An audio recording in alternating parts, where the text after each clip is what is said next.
राम नाम का फल। दो भाई थे, पर दोनों के स्वभाव में अंतर था। बड़ा भाई साधु सेवी और भगवान के भजन में रुचि रखने वाला था। दान पुण्य भी करता था, सरल हृदय था, इसीलिए कभी कभी नकली साधु से ठगा भी जाता था। छोटा भाई अच्छे स्वभाव का था, परंतु व्यापारी मस्तिष्क का था। उसे साधु सेवा, भजन और दान के नाम पर लगाया जाना अच्छा नहीं लगता था, और वह यही समझता था कि ये सब ठगी के सिवा और कुछ नहीं है। अतः वह बड़े भाई के कार्यों से सहमत नहीं था।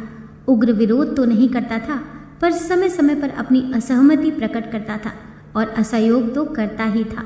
बड़े भाई को इस बात का दुख था कि उसका छोटा भाई मानव जीवन के वास्तविक लक्ष्य भगवान की प्राप्ति के साधन में रुचि न रखकर दुनियादारी में ही पूरा लगा हुआ है।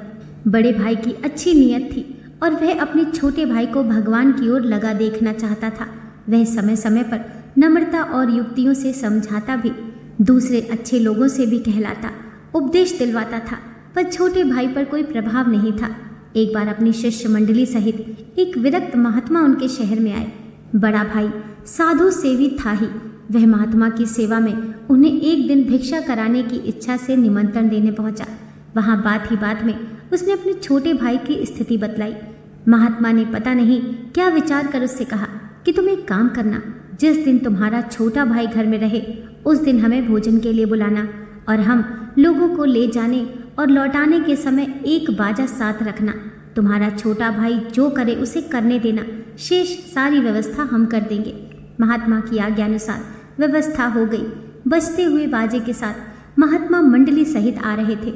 घर में उस दिन ज्यादा रसोई बनते देखकर और घर के समीप ही बाजे की आवाज़ सुनकर छोटे भाई को कुछ संदेह हुआ, और उसने बड़े भाई से पूछा कि रसोई किस लिए बन रही है और अपने घर की ओर बाजे के साथ कौन आ रहा है। बड़े भाई ने कहा, एक पहुँचे हुए महात्मा अपनी शिष्य मंडली सहित यहाँ पधारे हैं, और उन्हें अपने यहाँ भोजन के लिए बाजे गाजे के साथ लाया जा रहा है। महात्मा भी पहुँचने वाले ही हैं। छोटे भाई को ये सब बातें बहुत बुरी लगी। उसने कहा, आप ये सब चीज़ें करते हैं, मुझे तो अच्छी नहीं लगती। आप बड़े हैं, आप जो चाहें सो करें, किंतु मैं ये सब देख नहीं सकता, इसीलिए मैं कमरे के अंदर किवाड़ बंद करके बैठ जाता हूँ। आपके महात्मा जब खा पीकर चले जाएंगे तब मैं बाहर निकलूँगा, इससे किसी प्रकार का कलह होने से बच जाएगा। ये कहकर उसने कमरे में जाकर अंदर से किवाड़ बंद कर लिए। महात्मा जी आए और सारी बातों को जानकर उन्होंने उस कमरे की बाहर से सांकर लगा दी। भोजन संपन्न हुआ। तदनंतर महात्मा जी ने अपनी सारी मंडली को बाजे के साथ लौटा दिया और स्वयं उस कमरे के दरवाजे के पास खड़े हो गए। जब लौटते हुए बाजे की अंदर से आवाज़ सुनी तब छोटे भाई ने समझा कि अब सब लोग चले गए हैं। उसने अंदर की सांकल हटाकर किवाड़ खोलने चाहे, पर वे बाहर से बंद थे। उसने जोर लगाया, फिर बार बार पुकार कर कहा, बाहर किसने बंद कर दिया है, जल्दी खोलो। महात्मा ने किवाड़ खोले और उसके बाहर निकलते ही बड़ी जोर से उसके हाथ की कलाई को पकड़ लिया। महात्मा में ब्रह्मचर्य का बल था, पूरा साहस लगाने पर भी वह हाथ छुड़ा नहीं सका। महात्मा ने हंसते हुए कहा, भैया हाथ छुड़वाना है तो मुंह से राम कहो। उसने आवेश में कहा, मैं ये नाम नहीं लूँगा। महात्मा बोले, तो फिर हाथ नहीं छूटेगा। क्रोध और बल का पूरा प्रयोग करने पर भी जब हाथ नहीं छूट सका तब उसने कहा, अच्छा राम, छोड़ो हाथ, जल्दी और भागो यहाँ से। महात्मा मुस्कुराते हुए यह कहकर बाहर निकल गए कि तुमने राम कहा सो तो बड़ा अच्छा किया, पर मेरी एक बात याद रखना, इस राम नाम को किसी भी कीमत पर कभी बेचना नहीं। ये घटना तो हो गई, पर कोई विशेष अंतर नहीं आया। समय पर बड़े भाई की मृत्यु हो गई और उसके कुछ दिन बाद छोटे भाई की भी मृत्यु हो गई। विषय वासना और विषय कामना वाले लोग विवेक व्यस्त हो जाते हैं और जाने अनजाने छोटे बड़े पाप करते रहते हैं। पाप का फल तो भोगना ही पड़ता है। मरने के पश्चात छोटे भाई की आत्मा को यमलोक में ले जाया गया और वहाँ कर्म का हिसाब किताब देखकर बताया गया कि विषय वासना वश इस जीव में मनुष्य योनि में केवल साधु अवज्ञा और भजन का विरोध ही नहीं किया, और भी बड़े बड़े पाप किए हैं, पर उसके द्वारा एक बड़ा भारी महान कार्य हुआ है। इसके जीभ से एक महात्मा के सम्मुख एक बार जबरदस्ती राम नाम का उच्चारण हुआ है। यमराज ने यह सुनकर मन ही मन उसे एक बार राम नाम का उच्चारण करने वाले के प्रति श्रद्धा प्रकट की और कहा, इस राम नाम के बदले में जो कुछ चाहो सो ले लो, उसके बाद तुम्हें पापों का फल भोगना पड़ेगा। उसको महात्मा की बात याद आ गई। उसने यमराज से कहा, मैं राम नाम को बेचना नहीं चाहता, पर इसका जो कुछ भी मूल्य होता हो वो आप मुझको दे दो। राम नाम का मूल्य आंकने पर यमराज असमर्थ थे।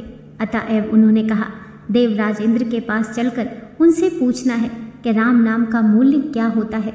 उस जीव ने कहा, मैं यूं नहीं जाता, मेरे लिए एक पालकी मंगाई जाए और उसमें कहारों के साथ आप भी लगे। उसने ये सोचा कि राम नाम का मूल्य जब ये नहीं बता सकते तब अवश्य ही ये बहुत बड़ी चीज़ है और इसकी परीक्षा इसी से हो जाएगी कि ये पालकी ढोने वाले कहार बनते हैं या नहीं। उसकी बात सुनकर यमराज कुछ सकुचाए तो सही, पर सारे पापों का तुरंत नाश कर देने वाले और मन बुद्धि से अतीत फलदाता भगवान के नाम लेने वाले की पालकी उठाना अपने लिए सौभाग्य समझकर भी पालकी में लग गए। पालकी स्वर्ग पहुंची। देवराज इंद्र ने स्वागत किया और यमराज से सारी बात जानकर कहा, मैं भी राम नाम का मूल्य नहीं जानता, ब्रह्मा जी के पास चलना चाहिए। उस जीव ने निवेदन किया, यमराज के साथ आप भी पालकी में लगे तो मैं चलूं। इंद्र ने उसकी बात मान ली और यमराज के साथ पालकी में वे भी जुट गए। ब्रह्मलोक पहुँचे और ब्रह्मा ने भी राम नाम का मूल्य आने पर अपने को असमर्थ पाया और उसी जीव के कहने से दोनों पालकी में जुट गए। उनकी राय भगवान शंकर के पास जाने की रही, इसीलिए वे पालकी लेकर कैलाश पहुँचे। भगवान शंकर ने ब्रह्मा, इंद्र और यमराज को पालकी उठाए आते देखकर बड़ा आश्चर्य प्रकट किया। उस पर सारी बातें उन्हें बताई गई। शंकर जी बोले, भाई मैं तो दिन रात राम नाम जपता हूँ, उसका मूल्य आंकने की मेरे मन में कभी कल्पना ही नहीं आती। चलो वैकुंठ, ऐसे महाभाग्यवान जीव की पालकी में मैं भी लगता हूँ। वैकुंठ में भगवान नारायण ही कुछ बता सकेंगे। अब पालकी में एक ओर यमराज और देवराज इंद्र लगे थे और दूसरी ओर ब्रह्मा और शंकर कहार बने लगे हैं। पालकी वैकुंठ पहुंची। चारों महान देवताओं को पालकी उठाए आते देखकर भगवान विष्णु हंस पड़े और पालकी वहां दिव्य भूमि पर रख दी गई। भगवान ने आदरपूर्वक सबको बिठाया। भगवान विष्णु ने कहा, आप लोग पालकी में बैठे हुए इस महाभाग जीवात्मा को उठाकर मेरी गोद में बिठा दीजिए। देवताओं ने वैसा ही किया। तदनंतर भगवान विष्णु के पूछने पर भगवान शंकर ने कहा, इसने एक बार परिस्थिति से हारकर राम नाम लिया था। राम नाम का मूल्य इसने जानना चाहा, पर हम लोगों में से कोई भी राम नाम का मूल्य बताने में समर्थ नहीं था। इसीलिए हम लोग इस जीव की इच्छा अनुसार पालकी में लगकर आपकी सेवा में उपस्थित हुए हैं। अब आप ही बताइए कि राम नाम का मूल्य क्या होना चाहिए। भगवान विष्णु ने मुस्कुराते हुए कहा, आप सरीखे महान देव इसकी पालकी ढोकर यहाँ तक लाए, पर आप लोगों ने इसे मेरी गोद में बिठाया। अब ये मेरी गोद का नित्य अधिकारी हो गया। राम नाम का पूरा मूल्य तो नहीं बताया जा सकता, पर आप इसी से मूल का कुछ अनुमान लगा सकते हैं। आप लोग अब लौट जाइए। एक बार लिए हुए राम नाम का भगवान विष्णु के द्वारा इस प्रकार महान मूल्य भाषा कर शंकर आदि देवता लौट गए। दोस्तों, आशा करती हूँ आज की कथा आपको ज़रूर पसंद आई होगी। वीडियो पसंद आई हो तो लाइक कीजिए, चैनल को सब्सक्राइब कीजिए। मिलते हैं नेक्स्ट वीडियो के साथ।